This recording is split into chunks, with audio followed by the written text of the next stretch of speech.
তো নমস্কাৰ স্বাগতম জনাইছোঁ নতুন এটা ভিডিঅ'ত। ইতিমধ্যে আপোনালোকে গম পাইছে অগ্নিপথৰ পৰা আহিছে নতুন ৰিক্ৰুটমেণ্ট। অগ্নিপথ কি হয়? এইটো এটা চেণ্ট্ৰেল গভৰ্ণমেণ্টৰ এটা নতুন স্কিম 2022ত লঞ্চ কৰিছে জুন মাহৰ 14 তাৰিখে। এই স্কিমটোৰ আণ্ডাৰত ইণ্ডিয়ান নেভি, লগতে ইণ্ডিয়ান এয়াৰফ'ৰ্চ আৰু ইণ্ডিয়ান আৰ্মি এই তিনিটা বিভাগত আপোনালোকে জইন কৰিব পাৰে অগ্নিবীৰ পোষ্ট হিচাপত, য'ত 46,000ৰ পোষ্ট দিয়া আছে। এই স্কিমটো আপোনালোকৰ তিনিটা বিভাগত জইন কৰিবৰ বাবে সুবিধা দিয়া আছে। অসম বুলি নহয়, গোটেই ভাৰতবৰ্ষৰ মেট্ৰিক তথা হায়াৰ ছেকেণ্ডেৰী পাছ কৰা ল'ৰা ছোৱালীসকলক। তো ইয়াত অনলাইন আবেদন কৰিব লাগিব আৰু সম্পূৰ্ণ বিনামূলীয়া প্ৰচেছ হ'ব, যিটো অনলাইন এক্সপেক্ট কৰা হৈছে জুলাই মাহত, অৰ্থাৎ জুলাই মাহত অনলাইন খুলি দিয়া হ'ব বুলি তেওঁলোকে জনাইছে। এতিয়া মন কৰিব যে অফিচিয়েল নটিফিকেশ্যন এতিয়ালৈকে নটিফিকেশ্যন জাৰি কৰা নাই। তথাপিও আজি এটা ভাল খবৰ আহিছে যে ইণ্ডিয়ান এয়াৰফ'ৰ্চ, ইণ্ডিয়ান নেভিৰ ইণ্ডিয়ান আৰ্মিৰ ফালৰ পৰা তেওঁলোকৰ এখন অফিচিয়েল নটিফিকেশ্যন জাৰি কৰিছে যে অগ্নিপথৰ ৰিক্ৰুটমেণ্টৰ ওপৰত, যে অগ্নিপথ বুলি যে এটা নতুন স্কিম ওলাইছে আৰু এই স্কিমৰ আণ্ডাৰত ইণ্ডিয়ান আৰ্মি, নেভি লগতে এয়াৰফ'ৰ্চ এই তিনিটা মাধ্যমত যে আপোনালোকে পষ্টিং দিয়া হ'ব, তাৰ বিষয়ে ইণ্ডিয়ান আৰ্মিৰ ফালৰ পৰা নটিফিকেশ্যন জাৰি কৰা হৈছে। তো গতিকে আমি আজি আলোচনা কৰিম কি আহিছে সেই নটিফিকেশ্যন। তো প্ৰথম কথা মই চমুকৈ অলপ ডিছক্ৰিপশ্যন হিচাপত কৈ দিব বিচাৰিছোঁ যে আপোনালোকৰ যিটো নতুন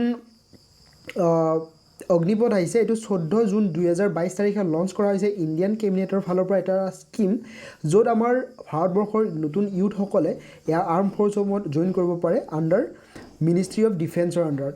তো ইয়াত আপোনালোকে 4 বছৰৰ বাবে ইয়াত ছাৰ্ভিচ কৰিব পাৰিব। লগতে 4 বছৰ কমপ্লিট হোৱাৰ পাছত আপোনালোকৰ ওৱান টাইম সেৱা নিধি পেকেজ এটা দিয়া হ'ব, য'ত প্ৰায় 11 লাখ টকা আপোনালোকৰ হাতত দিয়া হ'ব। এতিয়া নেক্সট আমি আলোচনা কৰিম যিটো অতিকৈ ইনফৰ্মেশ্যন, অৰ্থাৎ আমি আলোচনা কৰিম ইণ্ডিয়ান আৰ্মিৰ যিটো পোষ্টসমূহ আছে। তো পোষ্টসমূহ কি কি? তো প্ৰথম যিটো পোষ্ট আছে সেইটো বুলি কোৱা হয়, এই গোটেইবিলাক পোষ্টকে অগ্নিবীৰ বুলি ভাগ কৰা আছে, অৰ্থাৎ অগ্নিবীৰৰ বিভিন্ন ধৰণৰ ভাগ আছে।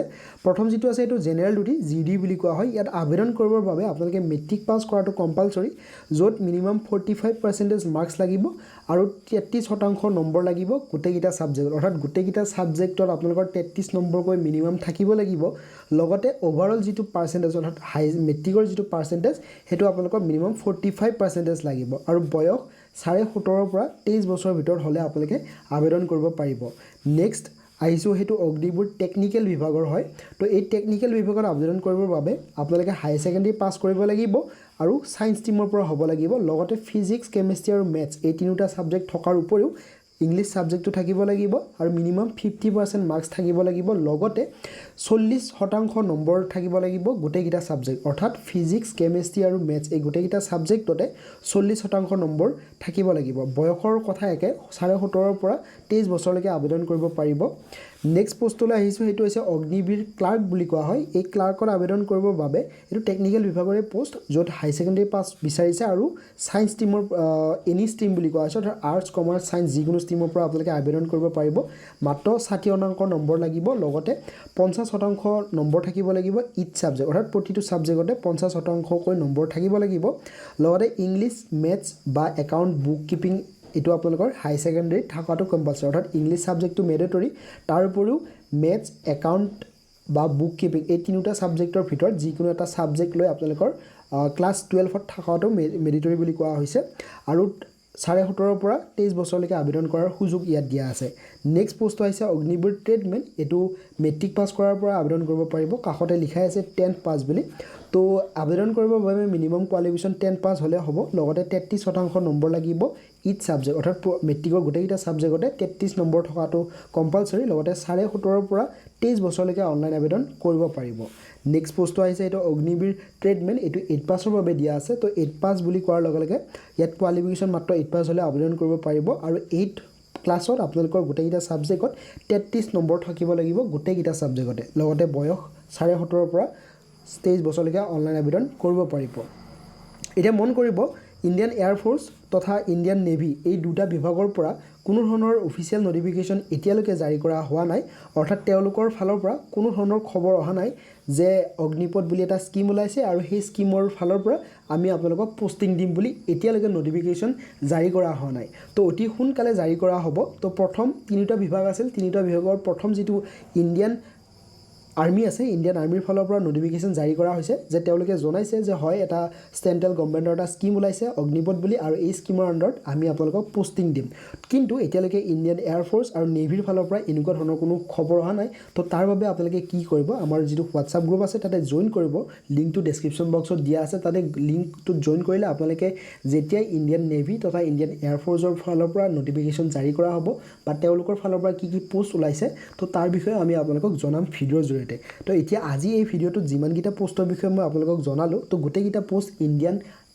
আৰ্মিৰ ফালৰ পৰা হ'ব বাকী ইণ্ডিয়ান এয়াৰফ'ৰ্চ আৰু ইণ্ডিয়ান নেভিৰ কি পোষ্ট আহিব তো তাৰ বিষয়ে জানিব অলপ বাকী আছে অৰ্থাৎ তেওঁলোকে খবৰ দিলে আপোনালোকক জনাম এতিয়া আমি আহিছোঁ দৰমহাৰ বিষয়ে মই অলৰেডি আপোনালোকক জনাইছোঁ তথাপিও এবাৰ ৰিভিজনৰ বাবে কৈ দিছোঁ প্ৰথম বছৰত 30,000 টকা দিয়া হ'ব কিন্তু আপোনালোকৰ হাতত মাত্ৰ আহিব 21,000 টকা দ্বিতীয় বছৰত 33,000 টকা দিয়া হ'ব কিন্তু আপোনালোকৰ হাতত থাকিব 23,100 টকা তৃতীয় বছৰত আপোনালোকৰ 36,500 টকা দিয়া হ'ব কিন্তু আপোনালোকৰ হাতত আহিব 25,580 টকা 4 নম্বৰ বছৰত আপোনালোকৰ 40,000 টকা দিয়া হ'ব কিন্তু আপোনালোকৰ হাতত থাকিব মাত্ৰ 28,000 টকা আৰু 4 বছৰ যেতিয়া কমপ্লিট হ'ব তেতিয়াহ'লে আপোনালোকৰ হাতত সেৱা নিধি পেকেজ হিচাপে 11,71,000 টকা আপোনালোকৰ হাতত দিয়া হ'ব আৰু এই 4 বছৰত আপোনালোকৰ ফালৰ পৰা যিমানবিলাক নেকি পইচা তেওঁলোকে ৰাখিলে কমিশ্যন হিচাপত এই গোটেইখিনি পইচা অৰ্থাৎ মেক্সিমাম 5 লাখ টকা হ'ব তো এই 5 লাখ টকা তাৰে লগত আৰু 6 লাখ টকা মিলি আপোনালোকৰ টোটেল 11,71,000 টকা 4 বছৰ কমপ্লিট হোৱাৰ পাছত দিব লগতে কৈ দিওঁ এই 4 বছৰ কমপ্লিট হোৱাৰ পাছত আপোনালোকে ষ্টেট গভৰ্ণমেণ্টৰ বিভিন্ন ধৰণৰ চাকৰিত সোমাব পাৰিব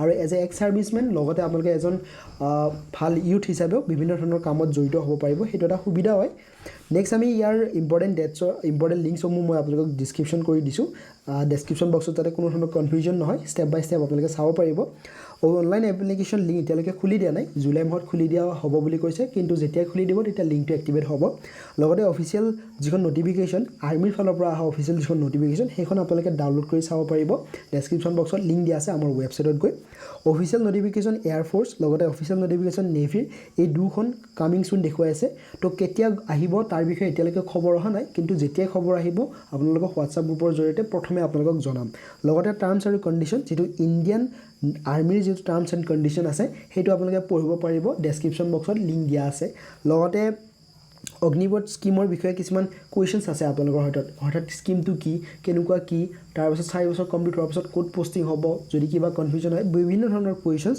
আপোনালোকে ইয়াত ক্লিক কৰিলে পঢ়িব পাৰিব আৰু তাৰে এনচাৰ নিজে পাব লগতে PIB অৰ্থাৎ PIB যিটো প্ৰেছ আছে এইটো দিল্লীৰ প্ৰেছ এটা হয় তো এই দিল্লীৰ যিটো PIB প্ৰেছ এই প্ৰেছৰ ফালৰ পৰা এই যিটো খবৰ প্ৰথম প্ৰকাশ পাইছে গতিকে আপোনালোকে সেই প্ৰেছ ৰিলিজৰ পৰা অহা যিটো খবৰ সেইটো আপোনালোকে চাব পাৰিব লগতে যিটো অগ্নিপথৰ কাৰণে এটা পৰ্টেল লঞ্চ কৰিছে সেইটো আপোনালোকৰ মিনিষ্ট্ৰি অফ চেণ্ট্ৰেলৰ মিনিষ্ট্ৰিৰ ওপৰত এটা ৱেব পৰ্টেল হয় তাতে আপোনালোকে গম পাব ভিডিঅ'টো যিবা কনফিউজন আছে তেতিয়া কমেণ্ট কৰি সুধিব পাৰে আৰু যদি কিবা নজনা কথা আছে তেতিয়া কমেণ্ট বক্সটো খোলা আছে ডেফিনেটলি সুধিব ভিডিঅ'টো চোৱাৰ বাবে বহুত বহুত ধন্যবাদ